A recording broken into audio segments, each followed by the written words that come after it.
अस्सलाम वालेकुम दोस्तों, मैं हूं खालिद रज़ा और आप देख रहे हैं रज़ा इलेक्ट्रॉनिक्स यूट्यूब चैनल।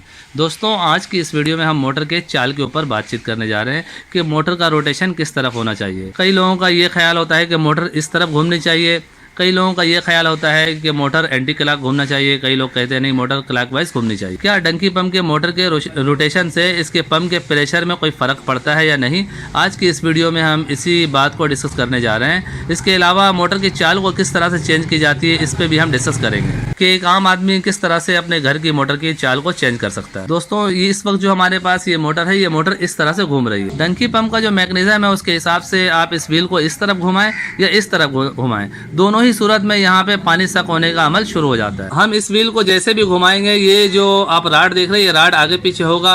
राड आगे पीछे होने की वजह से ये बोकियां लगी हुई है, यहाँ पे बोकियां आगे पीछे होंगी और फिर यहाँ पे सक्शन का अमल शुरू हो जाता है। तो आम तौर से जो पंप मिलते हैं उनमें आप मोटर की चाल को किसी तरफ भी रखें, उससे मोटर की पंपिंग में कोई फर्क नहीं पड़ता है। इसके अलावा monoblock pump, deep well pump, injector pump में इस तरह का इम्पेलर बना हुआ होता है कि अगर आप उसके मखसूस सिमत उस मोटर को नहीं घुमाएंगे तो उस सूरत में वो पानी नहीं खींचेगा। लेकिन डंकी पंप में ऐसा मसला नहीं होता। हाँ, एक बात जरूर है कि किसी खास ब्रांड में ये मसला होता है कि उसके पंप को हमें एक खास सिमत घुमाना होता है, उसमें एरो का निशान बना हुआ होता है, उसी हिसाब से हमें उस पंप को घुमाना चाहिए, क्योंकि उसके अंदर जो क्रैंक सेट वगैरह लगे हुए होते हैं वो इसी हिसाब से डिज़ाइन किया जाता है। तो उस सूरत में कंपनी वाले खुद जो है यहाँ पे एरो का निशान दे देते हैं कि इसे इस सिमत ही घुमाना है, दूसरा सिमत घुमाएंगे तो उसके क्रैंक सेट में खराबी होने का खतरा होता है। लेकिन जिसमें किसी तरह का एरो का निशान नहीं है तो उस पंप को आप जिस तरफ भी घुमाएंगे कोई मसला नहीं है। इसके अलावा कभी कभी ऐसा केस भी देखा गया है कि किसी पंप को इस तरफ घुमाने से उसमें आवाज़ हो रही होती है और उस सूरत में अगर हम मोटर की चाल को चेंज कर देते हैं, उसके रोटेशन को चेंज कर देते हैं तो उसकी आवाज़ बंद हो जाती है। ऐसा केस भी कभी कभी देखने को मिलता है। अगर आपके घर में कोई पंप है और उसमें आवाज़ हो रही है तो एक दफ़ा आप उसके मोटर के रोटेशन को चेंज करके देखें, हो सकता है उसका आवाज़ सही हो जाए। वैसे आमतौर पर डंकी पंप में रोटेशन से कोई ताल्लुक नहीं होता है। आप इसे किसी तरह भी घुमाते हैं, इस व्हील को चाहे आप ऐसे घुमाएं ऐसे घुमाएं, इसके प्रेशर में कोई फर्क नहीं पड़ता है। तो आइए दोस्तों, अब हम बात करते हैं कि किस तरह से हम किसी भी मोटर का रोटेशन को चेंज कर सकते हैं। मोटर के रोटेशन को चेंज करने के लिए आपको इसके सामने जो जंक्शन बॉक्स लगा हुआ है इसे खोलने की ज़रूरत होती है। कैपेसिटर से जो है इसका रोटेशन चेंज नहीं होता है। कैपेसिटर की तारों को आप इधर उधर जैसे भी लगाते हैं उससे कोई फ़र्क नहीं पड़ता है। इस जंक्शन बॉक्स के अंदर 4 तारें होती हैं। उन 4 तारों में 2 रनिंग की, 2 स्टार्टिंग की होती हैं। किसी भी रनिंग या स्टार्टिंग की वायर को हमें यहाँ से वहाँ करना होता है। तो चलिए इस जंक्शन बॉक्स को खोल के आपको तफसील से हम बताते हैं किस तरह से आप मोटर के रोटेशन को चेंज कर सकते हैं। दोस्तों, यहाँ पे हमने मोटर के जंक्शन बॉक्स को खोल दिया है। ये देखें, ये बाहर की सप्लाई है और इसे हमें खोल लेना है।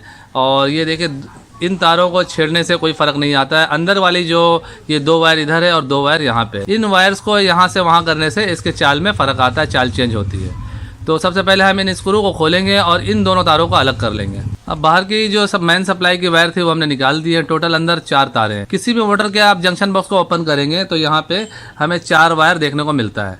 तो यहाँ पे देखें, 2 रनिंग की होती है और 2 स्टार्टिंग की होती है।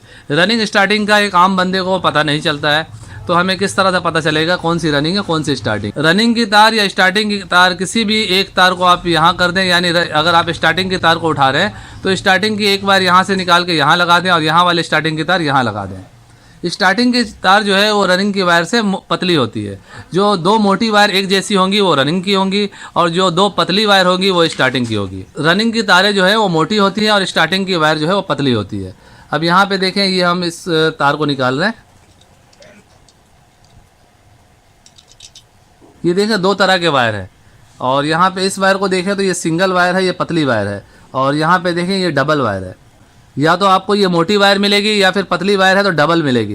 तो डबल वायर जो है ये रनिंग की है। अब आप रनिंग के ज़रिए भी चाल को चेंज कर सकते हैं। हम इस तार को उठा के यहाँ लगा दें और यहाँ वाली जो रनिंग की तार है वो यहाँ लगा दें। तो आपको मैं आसान तरीक़ेकार बता रहा हूँ। आमतौर पे स्टार्टिंग की तार ऊपर की तरफ होती है और रनिंग की तार अंदर की तरफ होती है। ये ऊपर जो है हमने स्टार्टिंग की वायर को निकाल लिया है। अगर आप इलेक्ट्रीशियन नहीं हैं तो उस सूरत में आपने ये करना है कि इस वायर को खोलने के बाद किसी भी एक तरफ जब आप गौर से देखेंगे तो एक मोटी और एक बारीक वायर आपको एक साइड पे मिलेगी। तो उस सूरत में आपने जो ऊपर वाला वायर है, चाहे वो मोटा हो या बारीक हो, उससे मार्किंग करना है। अब यहाँ पे हमने खोला है तो ये ऊपर में पतली वायर है और यहाँ पे अगर हम देखेंगे तो यहाँ पे एक फ्लेक्सिबल वायर है जो कि क्लच से होते हुए आ रही है। तो ये दोनों तार जो है स्टार्टिंग की हैं। एक कैपेसिटर से होकर आ रही है, एक जो है कॉइल से डायरेक्ट आ रही है। पतली वायर जो होती है वो स्टार्टिंग की होती है और मोटी वायर रनिंग की होती है, या फिर डबल वायर जो है वो रनिंग की होती है।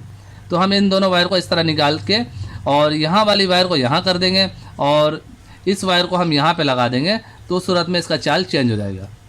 अब ये देखें, ये वाली वायर को हम यहाँ पे ला के लगा देते हैं तो उस सूरत में इसका चाल चेंज हो जाता है। लेकिन इसमें मसला ये आ रहा है कि ये वायर थोड़ी छोटी है, यहाँ तक नहीं पहुँच रही है।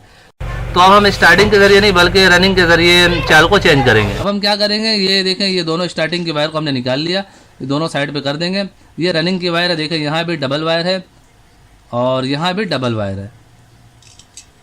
तो उस सूरत में हम क्या करेंगे, यहाँ वाली वायर को यहाँ लगा देंगे, यानी इस साइड वाली रनिंग की वायर को हम यहाँ लगा देंगे और इस साइड वाली रनिंग की वायर को हम यहाँ लगा देंगे। स्टार्टिंग की तार जहाँ से निकली है वहीं रहेगी, सिर्फ रनिंग की वायर को हम छेड़ेंगे। जो वायर आसानी से इधर से उधर आ सकती है उसी वायर को हम छेड़ेंगे। अभी आपने देखा है कि स्टार्टिंग की जो वायर है वो पतली है और उसे हम यहाँ ला रहे हैं तो ये तार छोटी हो रही है। तो हमने रनिंग की वायर को यहाँ से यहाँ कर दिया है और ये इसका चाल चेंज हो जाए। यहाँ पे हम कोशिश करेंगे ये तार ऊपर से आ जाए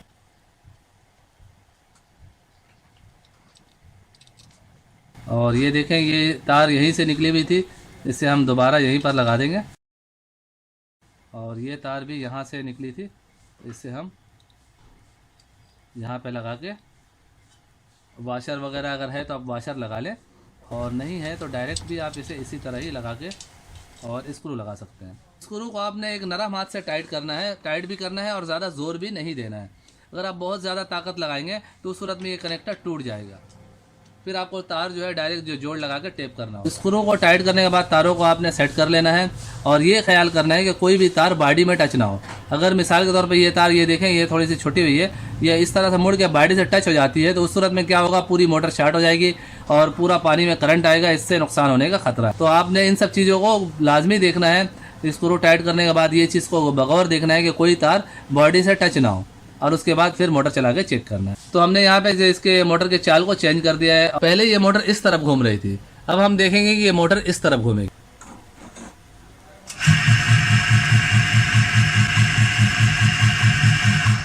दोस्तों अभी आपने देखा कि पहले मोटर इस तरह से घूम रही थी, अभी मोटर का चाल हमने चेंज किया है और मोटर इस तरह से घूमने लगी है। तो इस तरह कनेक्शन को आगे पीछे करके किसी भी मोटर के चाल को आप चेंज कर सकते हैं। और इसके बाद जो है हमें इसके जंक्शन बॉक्स को लगाना होता है। जंक्शन बॉक्स लगाते हुए आप इसके अंदर वाइंडिंग के पेपर दे दें या फिर इस तरह से कागज़ दे दें कि कोई तरह का शॉर्टेज का खतरा ना हो और ये तारे जो है वो महफूज रहें।